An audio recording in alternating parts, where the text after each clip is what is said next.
Our next topic is oxidation. सारे reducing agent हमने देख लिए हैं। Now we are going to see all the oxidising agents. हालांकि ऑक्सीडाइजिंग एजेंट्स बहुत ज़्यादा नहीं है as compare to reducing agents. तो सबसे पहले आप बताइए ऑक्सीडेशन होता क्या है, बताइए। एडिशन ऑफ ऑक्सीजन, नोट करो, addition of oxygen, removal of hydrogen, या फिर losing of electron, losing of electrons, या फिर एक और है डिक्रीजिंग ऑफ ऑक्सीडेशन स्टेट, नहीं increasing of oxidation state, sorry एक लास्ट क्या है, increasing of oxidation states, oxidation state is called oxidation. तो इन चारों में से अगर कुछ भी हो रहा है तो उसे मैं बोलूंगा ऑक्सीडेशन। अगर कहीं ऑक्सीजन ऐड हो रहा है, अगर कहीं से हाइड्रोजन निकल जा रहा है, अगर कहीं इलेक्ट्रॉन निकल रहे हैं कहीं से, या फिर ऑक्सीडेशन स्टेट बढ़ रही है, तो अगर इनमें से कुछ भी हो रहा है तो हम क्या बोलेंगे, ऑक्सीडेशन। ठीक, एक पॉइंट लिखिए, to carry out oxidation reaction, oxidation reaction oxidising agents are required. भाई ऑक्सीडेशन कराने के लिए आपको क्या चाहिए, ऑक्सीडाइजिंग एजेंट। जैसे रिडक्शन के लिए रिड्यूसिंग एजेंट। तो to carry oxidising, sorry to carry oxidation reaction oxidising reagents are required. अब कई सारे हमारे पास ऑक्सीडाइजिंग एजेंट हैं, which are as follows, which are as follows. देखते हैं कौन कौन से हैं। अब देखो, oxidising agents are of two types, weak oxidising agent and strong oxidising agent. ठीक है, तो पहले मैं आपको कुछ स्ट्रॉन्ग ऑक्सीडाइजिंग एजेंट्स के नाम बता रहा हूँ। स्ट्रॉन्ग ऑक्सीडाइजिंग एजेंट्स कौन कौन से होते हैं, तो जरा ध्यान दीजिए। देखो KMnO4, ये आपने पढ़ा होगा पहले भी, KMnO4 पोटेशियम पर मैग्नेट है ना, this is very good oxidising agent. KMnO4 H positive, और एक है KMnO4 OH नेगेटिव। देखो KMnO4 potassium permanganate is a very good oxidising agent, but it act as oxidising agent either in acidic और in basic medium. तो इसके साथ हमें या तो एसिड लेना पड़ेगा या फिर कोई बेस लेना पड़ेगा। ठीक है, आप चाहें तो इसका नाम भी लिख सकते हैं, पोटेशियम पर मैग्नेट। ठीक है, अच्छा एक चैप्टर है हमारे यहाँ डी ब्लॉक एफ ब्लॉक, तो वहां पे we will study KMnO4 in detail. तो वहां पे बहुत डिटेल में पढ़ेंगे ये कि ये कैसे ऑक्सीडाइजिंग एजेंट की तरह बिहेव करता है, तो वहां पढ़ना है। फिलहाल आप ये समझ लो KMnO4 H positive, KMnO4 OH negative, इसी के साथ एक और है K2Cr2O7 H पॉजिटिव। Its name is potassium dichromate, potassium dichromate. This is also very good oxidising agent, strong oxidising agent है। हम चाहें तो K की जगह पे सोडियम भी ले सकते हैं, Na2Cr2O7। ठीक है, this is also strong oxidising agent. नाम क्या होगा इसका, सोडियम डाइक्रोमेट। हाँ, इसी के अलावा हम चाहें तो एक और है हमारे पास Na2CrO4, ये याद रखना, इसका नाम होता है sodium chromate, sodium chromate strong oxidising agent है। एक और होता है chromium oxide CrO3 H positive, इसको हम लोग बोलते हैं दिस इज जॉन्स रिएजेंट, और it is also strong oxidising agent. ठीक, देखो इनके नाम में अगर आपको प्रॉब्लम हो तो 4 आयंस आप लोग लर्न करके रखना। एक तो ये है आपका MnO4 नेगेटिव, इसे हम लोग कहते हैं परमैग्नेट आयन, परमैग्नेट आयन। और एक होता है आपका MnO4 डबल नेगेटिव, इसका नाम होता है मैग्नेट आयन। ओके, इसी तरीके से Cr2O77, अब 2 क्रोमियम है इसलिए इसे मैं क्या बोलूंगा, दिस इज डाइक्रोमेट आयन। और एक होता है आपका CrO4 डबल नेगेटिव, वो एक ही क्रोमियम है तो इसे बोलेंगे chromate ion. What is this? Chromate ion. MnO4 negative परमैग्नेट ion, MnO4 double negative magnet, Cr2O7 double negative dichromate, और दिस इज क्रोमेट। अब आप यहाँ पे देखो Na2CrO4, तो CrO4 तो क्रोमेट हो गया, sodium chromate, sodium dichromate, potassium dichromate, potassium परमैग्नेट और पोटेशियम परमैग्नेट। ठीक, तो ये और आप कहीं साइड में नोट कर लीजिए। अब देखो strong reducing strong oxidising agents ये हैं, इनके अलावा कोई और आपको नहीं यूज करना है। एक अब आप लिख रहे हैं नेक्स्ट वीक ऑक्सीडाइजिंग एजेंट्स। कौन कौन से हैं हमारे सिलेबस में ऑक्सीडाइजिंग एजेंट्स? तो देखो सबसे पहला जो मैं आपको बता रहा हूं वो है CAN। CAN, अब इसका फुल नेम है ceric, CERIC, ceric ammonium nitrate. ठीक है, this is weak oxidising agent. हालांकि थियोरी में इसका बहुत यूज नहीं है, प्रैक्टिकल में आपको ये काम में आएगा। CAN, ceric ammonium nitrate. इसके अलावा एक होता है आपका PCC, this is very important, pyridinium chlorochromate. Chlorochromate, इसके फॉर्मूले की आपको जरूरत नहीं है, एक कॉम्प्लेक्स सा फॉर्मूला है, तो 12th में इसका जरूरत तो है नहीं, फिर भी अगर आपको मन करे तो ढूंढ के लिख लेना, वैसे जरूरत नहीं है बिल्कुल भी। ठीक है, कोई क्वेश्चन आपको ऐसा नहीं मिलेगा। एक होता है PDC, ये सब वीक हैं, पिरीडीनियम डाइक्रोमेट। Okay, dichromate.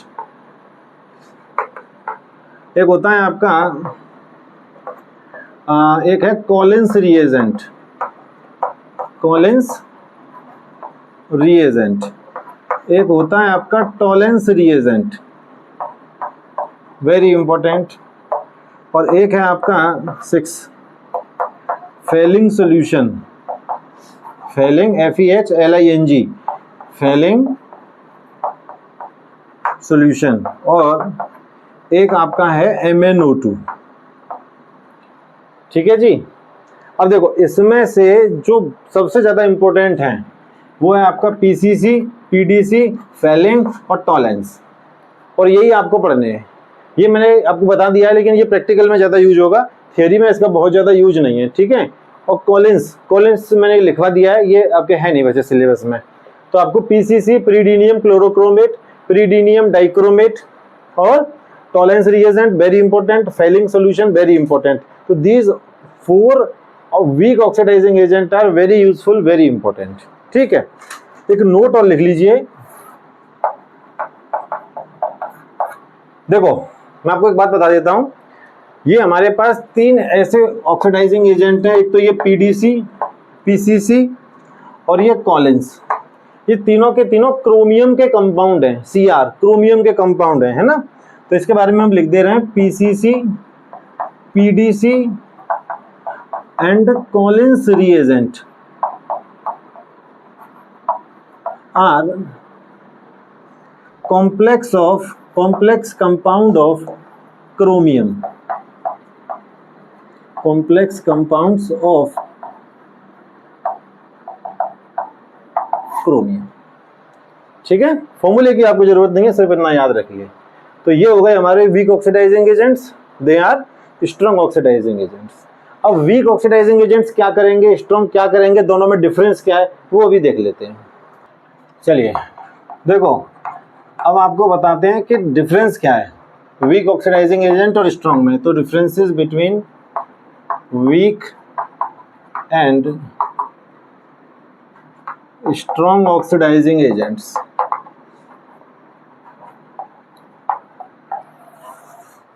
आपको एक बात याद है, मैंने आपको बताया था कि अगर हम एल्काइल ग्रुप का ऑक्सीडेशन करेंगे तो अल्कोहल बनेगा, अल्कोहल का करेंगे तो एल्डिहाइड, और एल्डिहाइड का ऑक्सीडेशन करेंगे तो कार्बोक्सिलिक एसिड। याद है नहीं याद?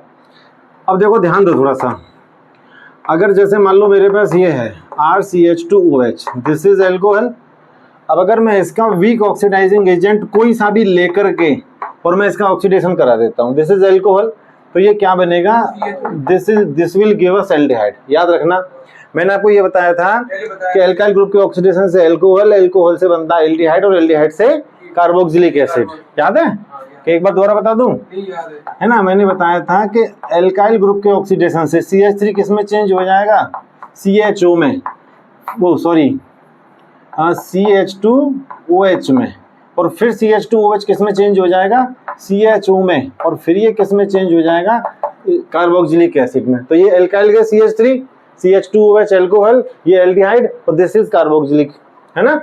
तो ध्यान रखना कि जब भी एल्कोहल का ऑक्सीडेशन होगा वीक ऑक्सीडाइजिंग एजेंट की प्रेजेंस में, तो एल्कोहल हमेशा क्या देगा हमको? एल्डिहाइड। और एक और इंपॉर्टेंट बात याद रखना कि अगर मैंने एल्कोहल का ऑक्सीडेशन कराया बट कोई स्ट्रॉन्ग ऑक्सीडाइजिंग एजेंट ले लिया, अब देखो अगर हम एल्कोहल का ऑक्सीडेशन कराएंगे वीक की प्रेजेंस में तो वो क्या देगा हमको? एल्डिहाइड। और अगर हमने स्ट्रॉन्ग ले लिया तो एल्डिहाइड से एल्डिहाइड नहीं, सीधा कहाँ पहुंचा देगा? Carboxylic acid. ये पॉइंट आपको याद रखना है। तो ये सीधे ही हमको क्या दे देगा? Carboxylic acid. बोलो, बात क्लियर हो रही है?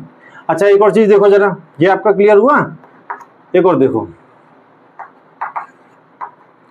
देखो ध्यान दीजिए इधर। जैसे मान लो मेरे पास ये एल्कीन है कोई, दिस इज एल्कीन, ऑलराइट, ये R है, ये R डैश है। अब अगर मैंने इसका वीक ऑक्सीडाइजिंग एजेंट की प्रेजेंस में ऑक्सीडेशन कराया, दोनों में डिफरेंस बता रहा हूँ, वीक क्या करेगा, स्ट्रॉन्ग क्या करेगा। अब देखो इसको आप ऐसे भी समझ सकते हैं कि मान लो किसी रिएक्शन में, किसी क्वेश्चन में हमको बोल रहा है एल्कोहल दे करके कि आप एल्डिहाइड बना के दिखाओ, तो हमें खुद दिमाग लगा लेना है कि एल्कोहल से एल्डिहाइड बनवा रहा है, तो मतलब हमें वीक ऑक्सीडाइजिंग एजेंट यूज करना है। और अगर वो बोल रहा है कि एल्कोहल से कार्बोक्सिलिक एसिड बना के दिखाओ, तो हमें स्ट्रॉन्ग यूज करना है। तो जो कन्वर्जेंस हमें करने हैं, जो एग्जाम में आने वाले हैं, उसमें जरूरत के हिसाब से हम अपना रिएजेंट यूज करेंगे। ठीक, एक और चीज देखो, ये एल्कीन है, तो अगर मैं वीक ऑक्सीडाइजिंग एजेंट लूंगा, तो वीक ऑक्सीडाइजिंग एजेंट लूंगा तो मैं क्या हो जाएगा? एक जो डबल बॉन्डेड कार्बन है दोनों पे OH OH लग जाता है, याद रखना है आपको। तो ये क्या बनाएगा? R, एक OH इधर, एक OH इधर, तो डबल बॉन्ड तो सिंगल ही बन जाएगा फिर। तो ये क्या बन जाएगा? OH, और ये OH, और दिस इज R डैश। तो अगर आप वीक ऑक्सीडाइजिंग एजेंट लोगे और एल्कीन की रिएक्शन कराओगे तो ये बन जाएगा एल्कोहल। और कौन सा एल्कोहल होगा? विसिनल डाई हैलाइड, है ना। हाँ, विसिनल डाई हैलाइड नहीं, विसिनल डाई एल्कोहल, क्योंकि दो नेबरिंग कार्बन पे 2 OH आ गई। ठीक है, वैसे अभी एल्कोहल हम पढ़ेंगे तो और क्लियर हो जाएगा। अब एक चीज देखो, दिस इज अगेन एल्कीन, और आपने क्या ले लिया? Strong oxidising agent. अब क्या होगा? तो अब ये होगा कि ये यहां से टूट जाएगा बीच में से। Alkene will break into 2 parts, each broken part will give carboxylic acid of equal carbon. मतलब ये वाला पार्ट कार्बोक्सिलिक एसिड देगा इतने ही कार्बन का, ये वाला पार्ट भी क्या देगा? Carboxylic acid. तो ये क्या बन जाएगा? ये टूटेगा तो क्या बनेगा? ये बन जाएगा RCOOH, और ये क्या बन जाएगा? R डैश, हाँ, COOH। तो दोनों में डिफरेंस समझ में आया आपको? एक बार और सुन लीजिए। अगर वीक ऑक्सीडाइजिंग एजेंट का वीक ऑक्सीडाइजिंग एजेंट लेके आपने एल्कोहल का ऑक्सीडेशन कराओगे तो एल्डिहाइड बनेगा, और स्ट्रॉन्ग ऑक्सीडाइजिंग एजेंट लेके कराओगे तो कार्बोक्सिलिक एसिड। अगर आप वीक ऑक्सीडाइजिंग एजेंट से ऑक्सीडेशन कराओगे एल्कीन का, तो इधर भी OH इधर भी OH, both double bonded carbon atom will get OH, और एल्कोहल बन जाएगा। ठीक, और अगर आपने स्ट्रॉन्ग ऑक्सीडाइजिंग एजेंट लेके एल्कीन का कराया तो डबल बॉन्ड वाली साइड से टूट जाएगा, और दोनों पार्ट हमें क्या देने वाले हैं? Carboxylic acid. रट लेना है बिल्कुल, है ना। बहुत बहुत यूजफुल है ये ऑर्गेनिक रिएक्शन में। आगे जब हम पढ़ेंगे इनसे रिलेटेड क्वेश्चंस तो आपको पता चलेगा हाउ यूजफुल दे आर। चलो एक चीज और समझो, PCC के बारे में एक लाइन लिख रहे हैं, PCC चेंजेस। देखें जरा, PCC चेंजेस क्या चेंज करेगा ये? देखो जैसे कि मेरे पास ये है RCH2OH, this is what? This is 1 degree alcohol. तो PCC क्या करता है? 1 डिग्री एल्कोहल को किस में चेंज करेगा? हमेशा एल्डिहाइड में। ये आपको याद रखना है, PCC changes 1 degree alcohol to aldehyde. और अगर एल्कोहल यहाँ पे कैसा हुआ? 2 डिग्री एल्कोहल। अब ये तो जानते हो ना कौन सा 2 डिग्री है, कौन सा 1 डिग्री है? क्यों भाई? जिस कार्बन से OH लगा है, इस कार्बन से OH लगा है, उस पर अगर एक ही अल्काइल ग्रुप है तो 1 डिग्री एल्कोहल, प्राइमरी एल्कोहल। और जिस कार्बन से OH लगा है उस पर 2 अल्काइल ग्रुप हो तो 2 डिग्री एल्कोहल, उस पर 3 हो तो 3 डिग्री एल्कोहल। तो PCC क्या करता है? 1 डिग्री एल्कोहल को चेंज करता है एल्डिहाइड में, और 2 डिग्री एल्कोहल को ये हमेशा चेंज करता है कीटोन्स में। ठीक है, किस में चेंज करेगा? कीटोन में, ये कीटोन का फॉर्मूला हो गया। अब देखो क्लियर सी बात है, मान लो उसने 1 डिग्री अल्कोहल क्वेश्चन में दे दिया और एरो के ऊपर कोई भी वो दे दिया, पीसीसी लिख दिया, तो हमें एल्डिहाइड बनाना है। और अगर उसने 2 डिग्री अल्कोहल दे दिया और यहाँ पे ऑक्सीडाइजिंग एजेंट रख दिया, तो वो बोल रहा है प्रोडक्ट बनाओ, क्या बनेगा, तो हमें कीटोन बना देना है सीधे, ठीक है। अच्छा, तो पीसीसी क्या करेगा, 1 डिग्री अल्कोहल को एल्डिहाइड में और 2 डिग्री को कीटोन में चेंज करेगा without affecting number of carbon atoms, without affecting number of carbon atoms. So इसका क्या मतलब है, तो देखो ध्यान दो थोड़ा इधर, इसका मतलब क्या है, जैसे मान लो मेरे पास ये है CH3 CH CH CH2 OH। अब आप एक चीज समझो कि ये हमारे पास क्या है, दिस इज PCC, मतलब ये हमारे पास एक एल्कोहल है और ये प्राइमरी एल्कोहल है, आपको दिख रहा है प्राइमरी है। तो PCC सिर्फ क्या करेगा, 1 डिग्री को एल्डिहाइड में 2 डिग्री को कीटोन में बदलेगा और ये कुछ नहीं करेगा। तो PCC अगर यहाँ पे मैं रख दूं तो क्या होगा, जो एल्कोहल ग्रुप है वो सिर्फ किसमें चेंज हो जाएगा, एल्डिहाइड में, बाकी डबल बॉन्ड ऐसा कैसे रहेगा और नंबर ऑफ कार्बन जितने हैं वो उतने के उतने ही रहेंगे, ना घटेंगे ना बढ़ेंगे।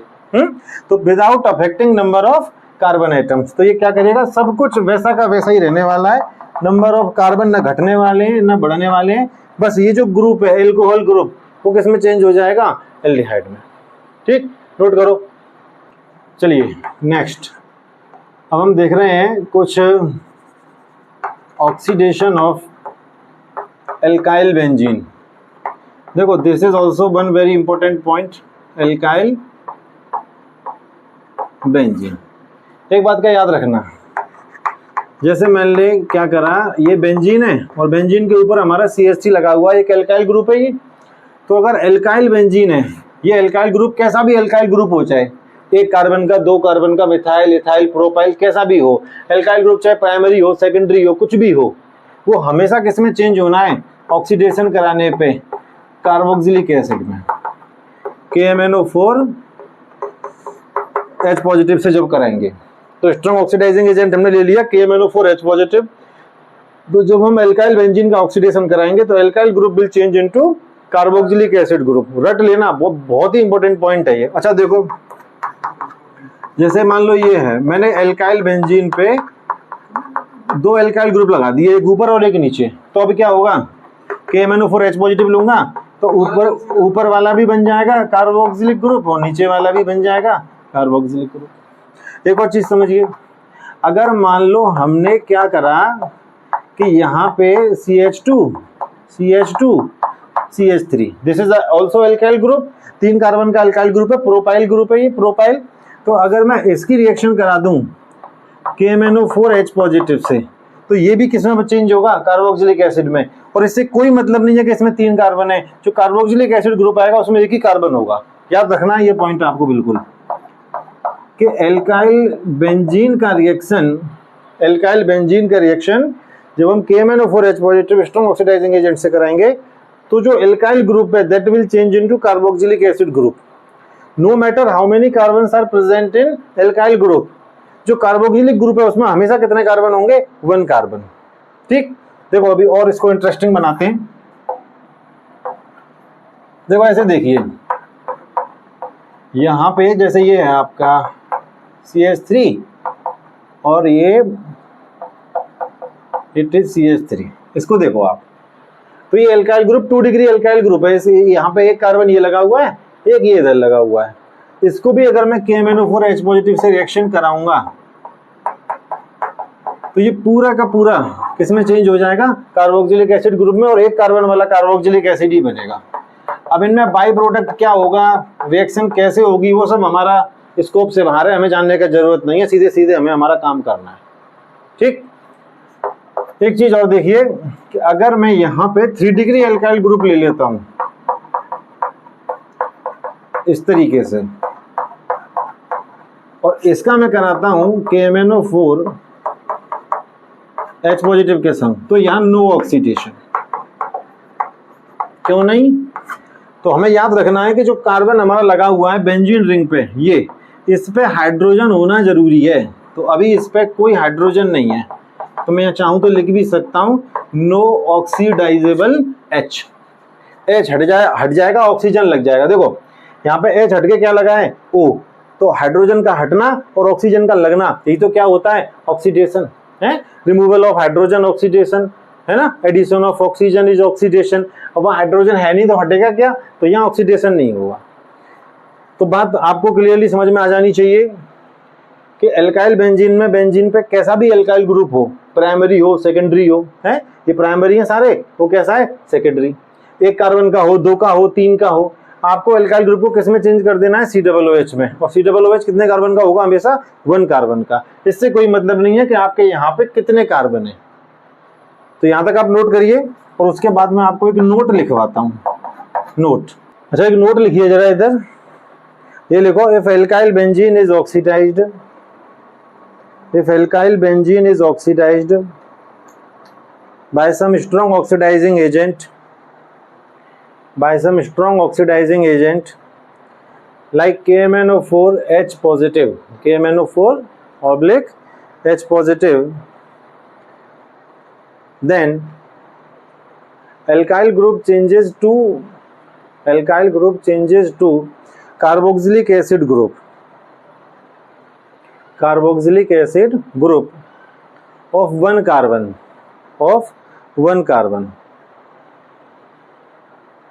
no matter how many carbons are present in alkyl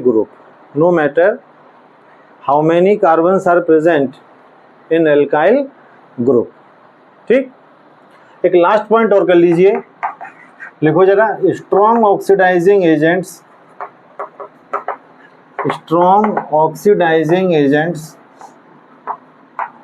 can break double or triple bonds,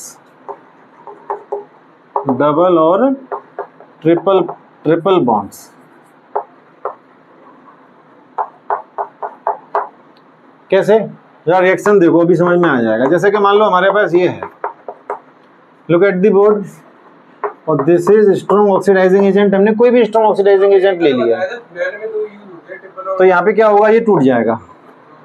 strong oxidising agent क्या करता है, एल्कीन और एल्काइन के डबल और ट्रिपल बॉन्ड्स को तोड़ देता है, और हर एक broken part will change into carboxylic acid group. तो ये यहाँ पे एक कार्बन है तो एक कार्बन का कार्बोक्सिलिक एसिड बन जाएगा, प्लस यहाँ भी एक कार्बन का बन जाएगा, ठीक है ना। इसी तरीके से जैसे कि मान लो मैंने एक और ले लिया, जैसे हमने ये ले लिया RCH डबल बॉन्ड CH2, ये देखो ये भी एल्कीन ही तो है, डबल बॉन्ड आ गया इधर, तो ये हमने ले लिया स्ट्रॉन्ग ऑक्सीडाइजिंग एजेंट। तो यहाँ पे क्या होगा, स्ट्रॉन्ग ऑक्सीडाइजिंग एजेंट इसको तोड़ देगा बीच में से। अब यहाँ पे R और एक कार्बन, तो इतने कार्बन का कार्बोक्सिलिक एसिड, और यहाँ पे एक कार्बन का, तो इसको मैं कैसे लिखूंगा, R और एक कार्बन है तो उससे बन जाएगा COOH, और ये क्या बन जाएगा प्लस HCOOH, ठीक। इसी तरीके से एक और पॉइंट देखो, ये बड़ा इंपॉर्टेंट है, ये तो हमारे एनसीईआरटी में दे भी रखा है। जैसे ये है स्ट्रॉन्ग ऑक्सीडाइजिंग एजेंट, तो यहाँ पे ये भी एल्कीन ही माना जाएगा ये, ठीक है। दिस इज एल्कीन, बेंजीन नहीं है ये, साइक्लोहेक्सेन बना के उसमें डबल बॉन्ड लगा दिया तो ये साइक्लोहेक्सीन है, दिस इज एल्कीन। तो स्ट्रॉन्ग ऑक्सीडाइजिंग एजेंट क्या करेगा, इसको यहाँ से तोड़ देगा, यहाँ से तोड़ेगा, और ये वाला जो कार्बन है, ये वाला जो कार्बन है, ये COOH बना लेगा, ये भी COOH बना लेगा, डबल बॉन्ड तो खत्म ही हो जाएगा। तो इसको मैं कुछ ऐसे बनाऊंगा फिर इस तरीके से, यूं यूं, है ना, और ये COOH और this is also COOH, okay. तो ये हो गया। तो इसी के साथ आपके सारे 12th के लिए जितने जरूरी थे रिड्यूसिंग एजेंट और ऑक्सीडाइजिंग एजेंट कंप्लीट हुए यहाँ पे। And tomorrow onwards we will start new chapter, और वो चैप्टर होगा अल्कोहल, फिनॉल एंड ईथर, ठीक है। और फिर हम देखेंगे कि कैसे इतने सारे strong oxidising agent, weak oxidising agent, reducing agents का यूज आगे आने वाले चैप्टर्स में होगा, ठीक है।